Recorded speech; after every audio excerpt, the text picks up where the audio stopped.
It is, to say the least, heartwarming. It's been a journey, but we've arrived, and we are in for a very captivating and thrilling evening. I am so delighted to introduce our impeccable awardees tonight. The Smith Nature Symposium Distinguished Leadership Award honors notable individuals who work in the world of nature. This award has recognized luminaries near and far, beginning with Roger Troy Peterson in 1984. I would like to take a moment to acknowledge our past honorees as shown on the screen. Each of these individuals has made significant advances to society, and we thank them for their everlasting contributions. This year, we could not be more thrilled than to honor Cristina Mittermeier and Paul Nicklen. At Brushwood Center, we spend a lot of time thinking about the connection between people and nature. It's a thread that carries through Brushwood Center's work. We know that 20 minutes a day in nature is the doctor's recommended dose. It can reduce stress and anxiety, lower cortisol, blood pressure, decrease inflammation, improve sleep, concentration, and short-term memory, promote calm and happiness, strengthen immunity, and inspire creativity. The planetary benefits are significant too. As people, we are hardwired to care for what we love.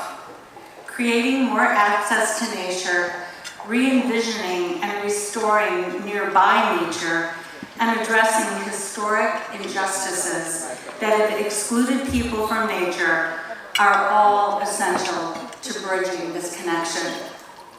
Cristina Mittermeier and Paul Nicklen are extraordinary photographers who generously invite us to share their works in progress focused on spotlighting the physical, mental, spiritual, social, and planetary benefits of establishing and strengthening humanity's relationship with the natural world.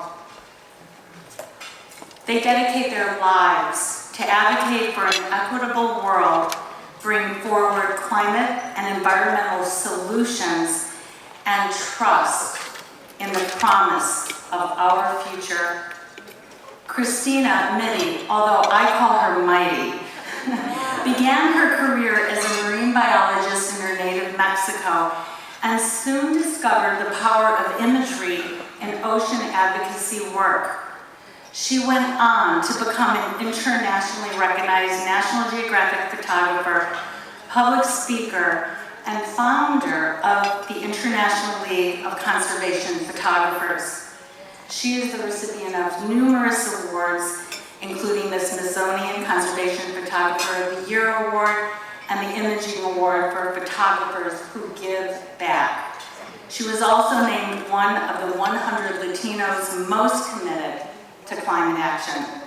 In Cristina's words, her work, and I quote, is about building greater awareness of the responsibility of what it means to be a human. It is about the ethical imperative, the urgent reminder that we are inextricably linked to all other species on this planet, and that we have a duty to act as keepers of our fellow life forms. Paul Nicklen is a Canadian photographer, filmmaker, and marine biologist who has documented the beauty and the plight of our planet for over 25 years. He was inducted into the International Photography Hall of Fame in 2019, and in that same year was appointed to the Order of Canada. He has placed first in the World Press Photos Nature Stories category 4 times and was named Wildlife Photographer of the Year in 2012. In the past 2 decades, Paul has collaborated with scientists, filmmakers, conservationists, and explorers to create awareness and inspire action for global issues, including climate change. Paul states, and I quote, "Although I have been accused in the past of projecting human characteristics onto animals, I would challenge us to reconsider humanity's monopoly over emotions. The more time I spend in the company of our planet's fauna, and the more I learn about the depths of maternal love, the pain of loss, and the surprising power of empathy. I think many of us could take a lesson or two from the animal kingdom and what it means to break down the walls of apathy and lean into the vulnerable place of living and loving deeply. Working together on the front lines of conservation, often aboard SeaLegacy 1, Cristina and Paul are also partners in life. Both are marine biologists, sommelier artisans of imagery, and earlier this year they received an honorary doctorate of fine arts honoris causa from Simon Fraser University in British Columbia, Canada. In 2014, Cristina and Paul co-founded SeaLegacy, a non-profit organization that propelled ocean conservation onto the world stage through the strength of visual storytelling, impact campaigns, and the funding of sustainability projects. Guided by science and driven by purpose, SeaLegacy is the global marketing, education, and communication agency for the ocean. Please draw your attention to the screens for a view through their life's lens.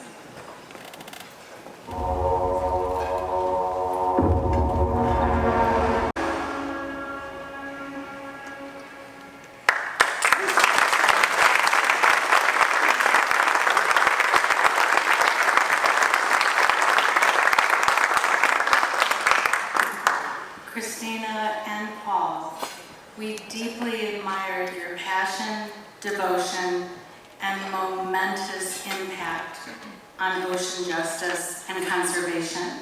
It is with deep humility and gratitude that we present this award created by Hee-Young Kim, internationally renowned botanical artist and founder of the Botanical Art Academy at Brushwood.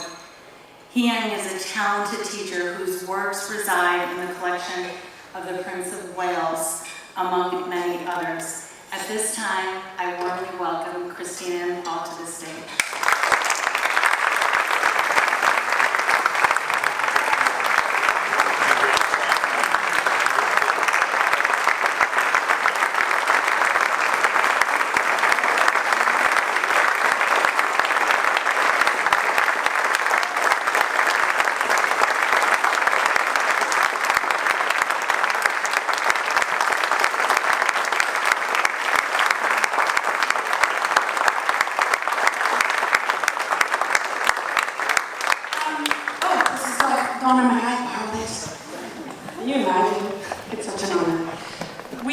Start by saying what an incredible honor it is to be here. Chicago is one of those cities that really gets it, so we don't need to say very much because we know that you already know that our nature is priceless, that it's in trouble, and that it needs all of us to restore the balance to this planet. So we're deeply honored by this award. We are especially grateful to a handful of people. I would like to name a few. Gail and Bill, of course, this was all you're doing.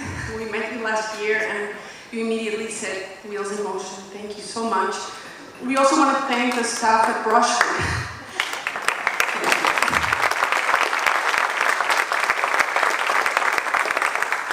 The legacy of this place was not lost on us this morning when we spent a beautiful morning talking about art at the juncture of nature and conservation. And the legacy of people like you, Adele, it's such an honor to meet you. You are a role model. Your wisdom is priceless to us. So thank you for being here. And I see that we are receiving this award after you, which is just appropriate. So thank you as well. We also want to thank some of our team, our staff.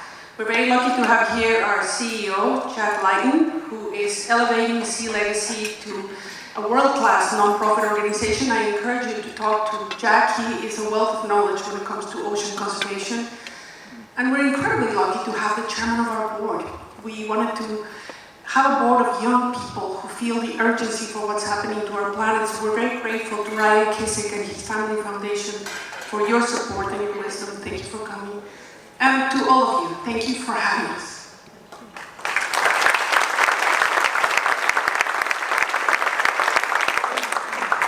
When we go through life, we look for superheroes, we look for role models, we look for people to inspire us. And we all, whether it's an athlete, and no matter who it is, but as a kid, I always had on my wall posters of whales, and dolphins, and conservation, and it wasn't cars and motorbikes. And really, in life, I realized through this journey, we're going to talk about the evolution of how we get to where we are. Nick asked me a great question, like what's the difference between these pictures and just, making pictures and taking pictures? So it's a real evolution to get there, but for me, along the journey of life of my 54 years on this planet, and having received a few awards, there's no greater award than to stand next to my heroine, it's Cristina.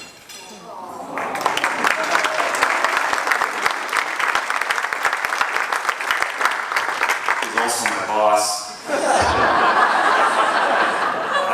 But the tears in my eyes tell you that it's true, it's authentic. Cristina, for however hard I work underwater filming, 14, 15, 16-hour days, Cristina does that, plus she runs an organization along with Jack. She's drives me crazy because we have a small home and she's on Zoom calls from 6 in the morning till 10 at night. The beautiful thing about Cristina is that she lifts everybody up around her. She's elevated. I mean, fundraising, I don't know why it's so difficult for SeaLegacy, because she raised millions of dollars for every other organization affiliated with us. To see the coral gardeners, she went to a meeting with them 2 years ago and they said, this is the most important meeting of our lives. And instantly, they said, we're calling out, call Cristina our ocean mom. She will guide us, and they're now Rolex ambassadors and they're getting millions of dollars and we're like, wait a minute, what about us? But she's unbelievable how she really elevates everybody around her, including me, and makes all of us do a great job. So thank you, Cristina. And thank you, Paul. I was not expecting that, sweetie. I was privileged and was lucky enough to meet Paul in the cafeteria of National Geographic 12 years ago. I already knew who he was because, of course, he's the iconic National Geographic photographer. And he was a polar guy, He was the one doing the incredible photography, penguins, polar bears. And one of the first photographers to tell the story of climate change at a time when nobody wanted to talk about it, not even National Geographic. They often cautioned us that it was polarizing, that not everybody was in agreement, that we shouldn't talk about it, but Paul didn't shy away from that. He was out there telling stories of what's happening to the sea ice, to the polar bears, to the penguins. So I knew who he was. And when I first became a National Geographic photographer, I can tell you that it's one of the most intimidating things, because it is like the NFL of photography. You are the big leagues. And at the time, there were not that many women, let alone Mexican women. So my first ever business meeting, I arrived late, and there they are, all my heroes, Franz Lanty, Nick Nichols, Joe Sartori, all sitting around, talking to each other, because of course they know each other. I don't know anybody. So I sat down, and there was an empty chair next to me, and in walks this Canadian. And I said, please sit next to me and flirt with me. That was her nervous energy, and I had similar nervous energy, so we got off to a very awkward start. And it's amazing when your life partner gets the importance of communications, and tonight we are in the company of incredible communicators. I think that Donna and Bill understand the power of storytelling, because it is stories that bring humanity together. Whether they're mundane or sacred, stories are the most powerful force for humans. We are a fractious society with many different points of views, agendas, interests, ideas, and it is through storytelling that we come to the table to find common ground.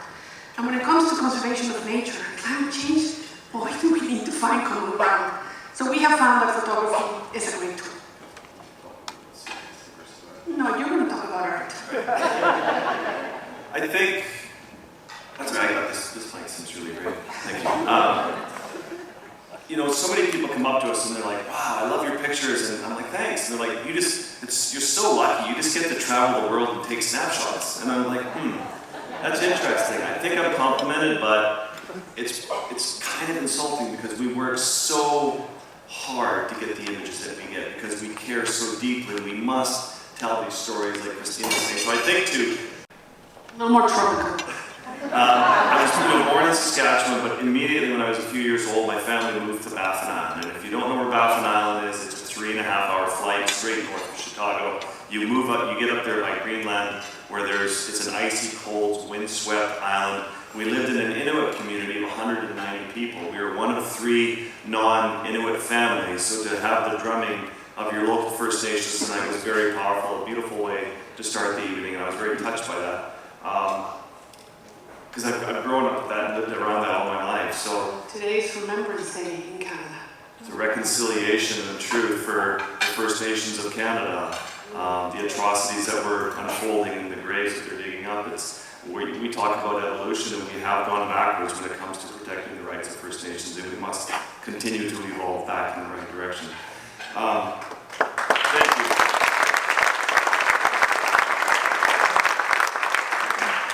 So growing up with the Inuit, with no telephone, no television, no radio, our food came by ship once a year, was dropped on the seashore of Baffin Island, and that was our groceries for the year. You have nothing but to go outside and connect with nature. The ice and the snow were literally my sandbox. The Inuit were my teachers. Not only were they teaching me how to develop my right brain in creative storytelling and soapstone carvings and lithograph paintings, but they were teaching me the survival skills to actually go out there and be comfortable in the polar world. The only skill I have that I'm better at than almost any photographer in the world is I'm really good at being frozen and miserable. And that's really, I attribute that a lot to my First Nation elders, the people in the community who helped us grow. And then from there, I knew I was going to do something someday that had to do with protecting the Arctic. So the obvious job was to go off to school, become a biologist, go back up north. We were tagging polar bears, working on all these populations. But when scientists started talking about polar bears becoming extinct in the next 100 years due to the loss of sea ice, losing the sea ice in the next summer months, in the next 20 years, I realized the data that we were collecting was important, but where we were failing is in communication.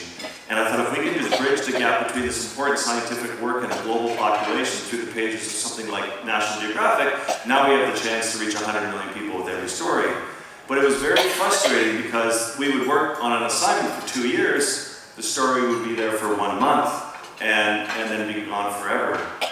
And it was at that time, about 10 years into my career at National Geographic, when I met Cristina in the cafeteria, that social media was just starting to come out, and we were like, oh, that's silly, who would ever do that? And then before you know it, we decided to dabble in it, and then National Geographic has 50 million followers, and I've got 5 million followers, and Cristina has a few million followers, and we started to think, wow, we can actually reach tens of millions of people every day by beating that drum on a daily basis. And then it was in 2014 that I was up in the Arctic, and I was showing some people around, just the beauty of the north and to find some polar bears for them. And we did find polar bears, but they were all dead.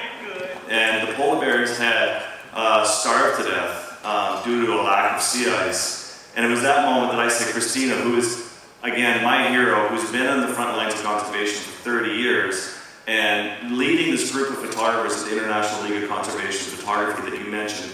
And I was just, she's found the formula. And she all of a sudden had a major win in the Flathead River Valley with a group of photographers using visual storytelling. And she took me aside and said, you're on my team. You may think you're a journalist, you're a conservationist, and you're a conservation photographer, and I need you. So she made me a founding member of the International League of Conservation Photographers. And from there, in 2014 when we launched SeaLegacy, I was just blown away by Cristina showing us a blueprint of success and how we can have these conservation wins when we were able to ban the drift nets off the coast of California, these mile-long nets that are 100 feet deep that are put out at night by fishermen that have a 9-to-1 bycatch ratio that kill indiscriminately throughout the night, killing dolphins and whales and turtles just so we can eat a handful of swordfish, which we shouldn't be eating anyways. And to work with Cristina and follow her lead, I went and got the visuals, we found our partners, and all of a sudden, before you know it, well, Cristina can carry on with that story, but she's just a remarkable woman.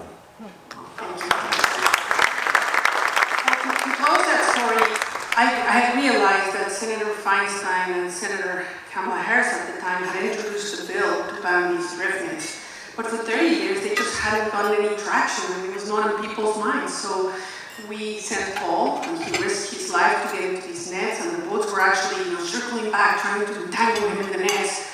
And we also planted a mole in one of the boats, and he filmed, these sharks getting finned alive and dolphins being thrown back into the water. And when we showed this to the world, I think Californians were outraged.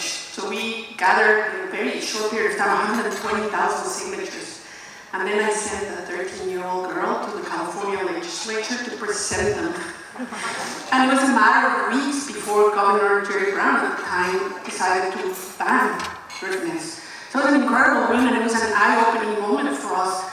And we realized that government officials, they oftentimes are not expert at what they have been tasked to do. And they not only need to be invited into the conversation and educated, they need constituencies of support that stand up with them. So recently the Minister of the Environment of Costa Rica emailed us and said, we need SeaLegacy to come because we need to build a constituency of people that stands up for the protection of Cocos Island.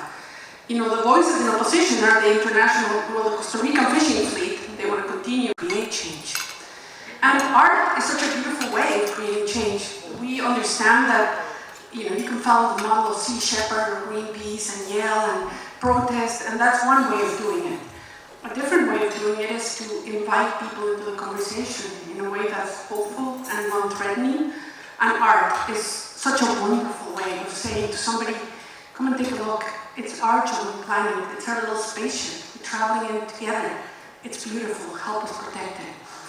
And we haven't had a bigger champion than Hilton Asmus Contemporary Gallery and Erica and Sven, who have championed our cause. And if you're around, come tomorrow night. We're having an opening at the gallery. Thank you, Erica. But it is the power of storytelling. So imagine my shock when in 2014, Paul, who's getting depressed by what we're seeing out there when we're photographing, whales entangled, plastic everywhere, these polar bears dying, and he says to me, we need to leave National Geographic and we need to start our own non-profit.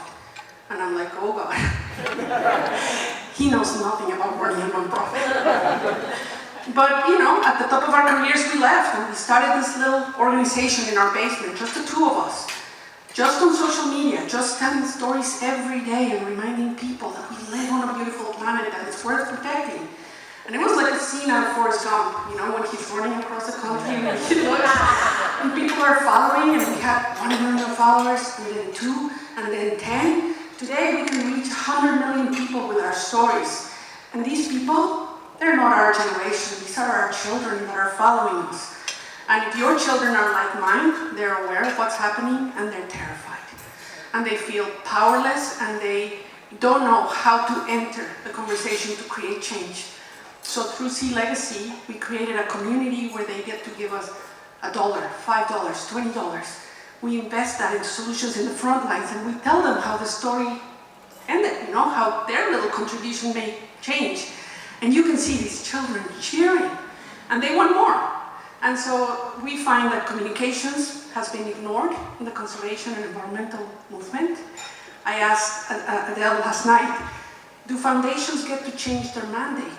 Because 20 years ago, 30 years ago, when the big foundations were created, they were rightfully thinking about science. And nobody was thinking about the power of communications. And Adele said, yes, especially family foundations can expand their mandate to change how we fund the future of our planet. So all I want to say to close is that Hurricane Ian reminded us this week of who has the upper hand.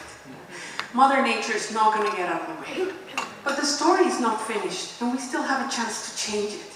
So I want to invite all of you to feel hopeful. There's tremendous innovation, there's change happening quickly, and if we rally our resources together, we can still get the story to have a different ending. I think people are tired of being asked to do the least amount possible. So I'm inviting you today to express the full passion and urgency of this issue and support whatever environmental cause you feel is worthy. So, thank you. Thank you so much.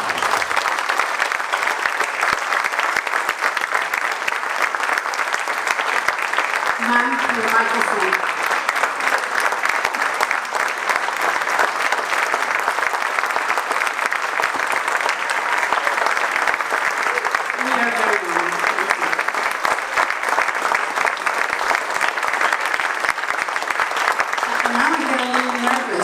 We're not going to let quite yet. If you, I'll take that one from you.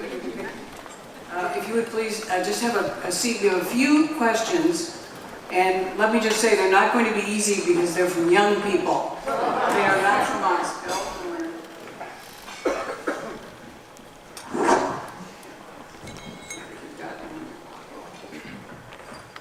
I want to say a few words first.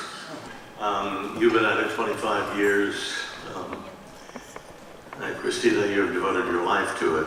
I've sort of started with Al Gore on looking at climate change, and you follow along, and it's been not the happiest of time because you have to communicate these problems. All of a sudden, they're communicated.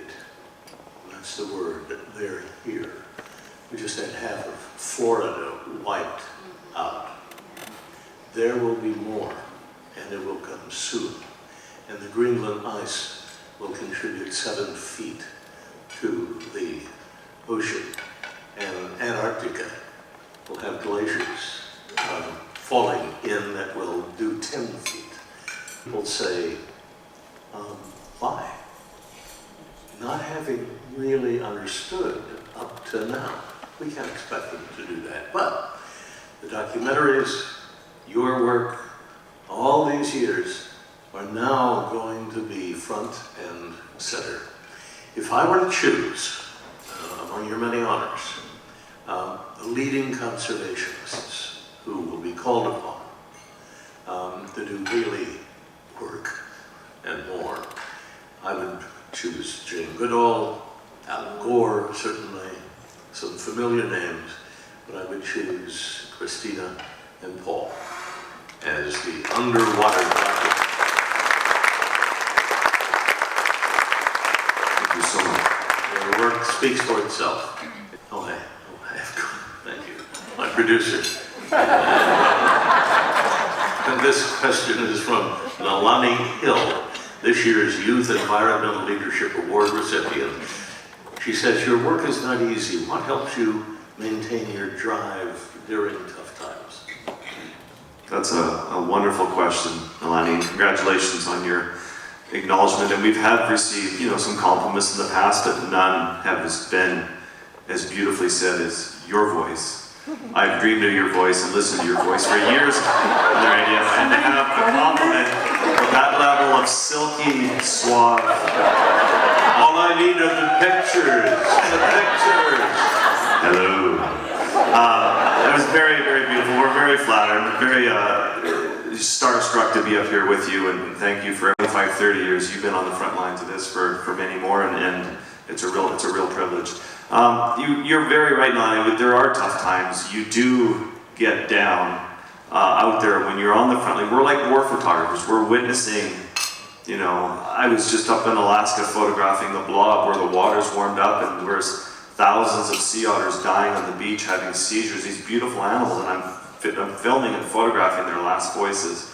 But I think what's beautiful is that we have a community of people who lift us up all the time. The SeaLegacy community, those 7 million followers I have on my Instagram account aren't just numbers. Those are people who care, they're passionate, they reach out, they help you. I think the good thing about Cristina is that I don't think we're ever down at the same time. I might be super down one day and she's like, oh, suck it up and get on with it. And we have just can't do this anymore, I'm really dying. We're like, oh, I have some Triactin here. So we have a bottle on our sailboat full of Triactin, and people are like, oh my God, I'd love a Triactin. What is that? And we're like, Triactin like a man.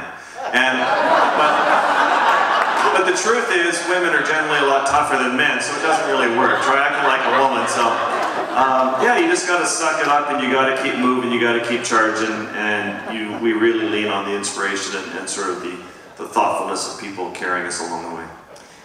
Yes, congratulations. We're going to need your generation to pick up as we get older and older and a little more tired every day. But I often think about, when I get down and tired, it's like singing in a chorus. You go to the choir, and every time you need to take a breath, the song doesn't stop. There's people around you that continue singing, and that's how I think about it. So you take a moment, you gather yourself, and then we go back at it, because we don't have a minute to lose. Humans make the mistake of thinking that this problem is linear, that the heat waves were bad this year, they're going to be a little worse next year, hurricanes make it a little bigger. What we don't understand is that these problems are exponential and that the feedback loops are terrifying. So next year's heat waves may cook entire portions of the planet. I'm too scared to stop. I can't. So we're going to keep going. But there is hope, because you think even 20 years ago on the stage for National Geographic, because I grew up with the Inuit, I was seeing climate change through the eyes of the Inuit, starting to talk to scientists who wouldn't quite go on the record yet and speak openly about it. Al Gore was one of the first real champions to come out and just yell it out to the world. And you know, Nat Geo was like, don't mention climate change on stage, we don't want to upset people in the audience. I'm like, you know, so nowadays we're all talking about it, talk about climate change all night, and people are waking up to it and aware of it. There's no political divide in any of this anymore. It's a problem that affects all of us, and so, I don't know, we're way off topic. But There's one big topic. I also have a question from Shay Anthony. He's one of Brushwood Center's Health, Equity, and Nature Research Fellows. How much upfront consideration do you put into the intended audience of your visual storytelling? Do you take different approaches for different audiences? Obviously, you talked about the young people, old people, you talk about people all around the globe that are taking in your images, and do you approach them in a different way? You know, that's a really important question, Donna, because stories for the sake of stories do not create change. So we're scientists and we follow the science. And we need to be able to measure our progress against some type of benchmark. So a couple of years ago, I stumbled upon a scientific paper published by some of my favorite scientists. And the title is what caught my attention. It said, "Restoring the Health and Abundance of the Ocean in a Single Generation." And they gave us the recipe. And they told us that what we need to do is act on 6 courses of action that include marine protected areas, protecting species, you know, cleaning up plastic. And we don't have the luxury of doing one or the other. It cannot just be sharks. It cannot just be cleaning up the beach. We have to do them all simultaneously. So we measure our success by how many stories we tell on each of the wedges, and you can find the wedges on our website, and how many organizations we empower. SeaLegacy is just a conduit audience. We go to our partners and they'll say, the most important people that need to listen to this is the minister or the fisherman or the community leader, and we tailor our campaigns and our stories to them. And I also think we have found a nice rhythm in our storytelling, and it sort of was a trial and error journey, but I equate it to boxing, where it's jab, jab, jab, punch, and the jabs are, it's beautiful, beautiful photography, an interesting story, engaging, and now people are starting to warm up to you. They're coming with you on a journey, they're following you along, and then all of a sudden, one big issue comes up. It could be the slaughter of dolphins in the Faroe Islands, where they killed 3,000 dolphins in a day, and you can then, boom, you can punch your audience, and by then they're like, that hurt, that wasn't fun, but we trust you, we know we're on a journey with you, and then you can go back to a couple more jabs and then hit them again. And then when you ask them to sign that petition, when you ask them to get involved, those people are on your side. And I think that's a rhythm so we really speak to a global audience. And that's why we did that piece on Antarctica with Yo-Yo Ma, because we really want to speak to the Chinese audience. We really want them to sign the documents to protect Antarctica. And I just want to add a little bit. The 6th wedge, most important one, is we need to recast the ocean as a solution to climate change, because it is. Every second breath that we're taking here tonight is given to us courtesy of the planktonic communities that draw down carbon and exhale oxygen. But the international donor community is not aware of this. So I was really shocked to find out that the Sustainable Development Goal for the Ocean, SDG 14, is the most underfunded. So a huge part of our work is to wake up the world to the importance of the ocean, to decarbonize our atmosphere. It's an incredibly important tool that is not getting the attention it deserves. So that's our biggest audience. We know that the hunting of rhino horn and the sales of rhino horn in the Oriental markets in China is one of the reasons rhinos are on the edge of extinction. The Oriental markets are such that the Chinese don't want to change. Wuhan was where the pandemic started. It's now, from the scientists I talked to, not the laboratory, but the live animal markets. There are 4 in Wuhan. They're each the size of a Home Depot. 47,000 animals were sold in the year before the pandemic broke out, COVID-19. So it's a total lockdown now in China. They're serious about it. They may come to the conclusion that indeed the problem comes from animals jumping to humans. As climate change heats up, tropical diseases will be coming to us, and we'll be coming in contact with more animals. If they do, and if they decide to do away with their live animal markets, which seemed impossible just weeks ago, you save the rhinos. It really is a matter of changing the incentive. We have made wildlife a commodity that's traded, and it's not just the Chinese. But we have, for the first time in the history of humanity, and it was really fun talking to Nick and to Camilo, young people, you know, it's hard to understand, and I get it, but the tools that we have in Web3, crypto, and blockchain are the first time in the history of humanity that we can collaborate to change how we assign value and incentive for the protection of the things that we care about. So I'm really hopeful as we learn more and more about these new technologies. Talk about the big discovery we're working on in the Bahamas with seagrass beds, for example. It's a little bit of a story, but during COVID, and you asked me, Bill, Paul and I just bought the SeaLegacy a boat. We couldn't get to our boat, so we bought a camper and we drove across Canada to get to Maryland. And without knowing how to sail, we just cut the rope and we took off. And we ended up in the Bahamas. And it was an interesting voyage because there was nobody there. We had just been there trying to tell the story of the devastation of Dorian when the pandemic hit. And now this group of islands, they depend on tourism, 90% of their GDP. So there's nobody there. And so we have the whole Bahamas to ourselves. And we're diving and we're trying to stop the threat of oil exploration because this is the government strapped for resources and they think that oil is the answer. And we're trying to say maybe there's a blue economy, we can tell the story of shark conservation. It generates what, 120 million? Yeah, 130 million a year. So anyway, Paul is having a field day swimming with tiger sharks, and when one day a little boat comes from across the Gulf Stream, and it's an American scientist, Dr. Austin Gallagher, and he comes on board SeaLegacy 1 and we're having a beer and he says to me, you know, I put GoPros and I realized that they're swimming over hundreds of miles of seagrass. So we started a journey of curiosity to say, well, how big is the seagrass? Seagrass is not just grass like in your lawn. It's grass that is 4 or 5 inches tall, but the roots are 4 feet deep. And some of those seagrass beds are 500 years old. So they're like an old growth range. How big is it? It's hundreds of thousands of square kilometers. 2,000 square kilometers. That's exactly the number I was going to say. It's quite large. And it is intact. This is the Grand Bahama Bank. It's always been there. So the next logical question is, well, so how much carbon is this seagrass bed drawing from the atmosphere and sequestering? It turns out that it's at least 3% of global emissions. So all of a sudden the Bahamas has a commodity that's very different.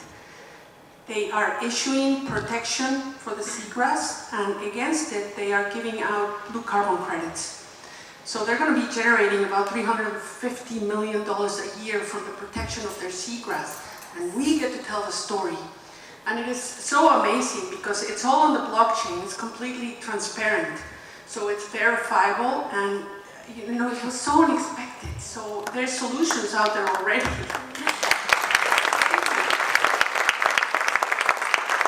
Our hope is that the Bahamas was so smart, you know, they created a carbon exchange so that other countries can come and exchange their carbon assets with them. This would lift countries like, I don't know, Turks and Caicos and Barbados out of, you know, the strapped position where they're in, and to be able to monetize the protection of their blue carbon assets, their natural wealth.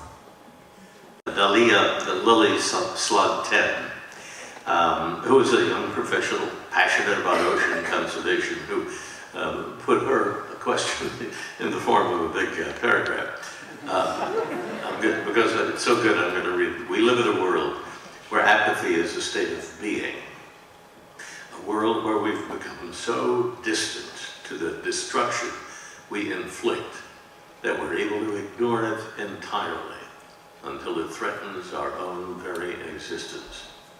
And at times it can feel discouraging. In your photos, I am reminded of our humanity. And I think that speaks to the power of visual mediums to tell stories that words alone will never be able to capture. When selecting photos to showcase, how do you decide? Paul is a very emotional editor, and for me the inspiration comes from people like Dr. Martin Luther King. When he started his speech, he didn't tell us, I have a nightmare. He told us what the dream was, and then he reminded us of the work that needed to be done and how much trouble we're in. So that's kind of like the formula we follow. We try to make it an invitation to the beauty of our planet. And I often think about planet Earth like a little spaceship, really. I mean, if you think about it, we're traveling across the universe and we have everything we need in this little spaceship of ours, but we don't know enough about it. I have a feeling, Bill, that if you open the hood of our spaceship, it would all be salt water. And it is our fellow passengers as we travel across the universe that hold some of the keys for how do we maintain balance, portray those little stories. Dahlia, SeaLegacy is looking for young writers who want to intern. Jack is here if you're around, if we could make that connection. That's beautifully said. With our photography, we are trying to tear down the walls of apathy. We have to. When you think of a lot of the youth today, they really are suffering from eco-anxiety. There is high levels of depression out there, and a lot of it is fueled by this uncertain future. We just had dinner with Elon Musk, and Cristina was very eloquent in telling him that we're not moving to Mars, that we have a planet here that's... You didn't invite us either. No, you didn't invite us either, but that's fine. Obviously, he's an inspirational man, but when you think 4 billion years of evolution and we have a planet that wants to take care of us, feed us, give us the oxygen, the water that we need to survive, it's just incredibly remarkable to be out there in nature doing the work. But yeah, we really have to, you realize that eco-anxiety comes generally from panic and despair and being inactive. And by SeaLegacy, by having this platform, by having this group and this direction that we have, we provide hope, we provide action. And so again, like our film, the only emotion greater than fear is hope. And we allow people to feel hopeful by living the antidote to inaction, which is action. And by taking action, your anxiety and your fear and your worry starts to go away. And now you feel like you're on the front lines of creating change. And you start to see wins, and it starts to taste good. You start to have this momentum moving forward, and that is the beauty of building this. And yeah, nothing feels as good as a conservation win. It's fun to get a beautiful photograph that touches your heart and your soul, and to see them on the walls of the Hilton Asmus Contemporary in Chicago, and like there's a 60 by 90 inch image that you've been chasing all your life. It looks beautiful, does not feel a fraction as good as a conservation win.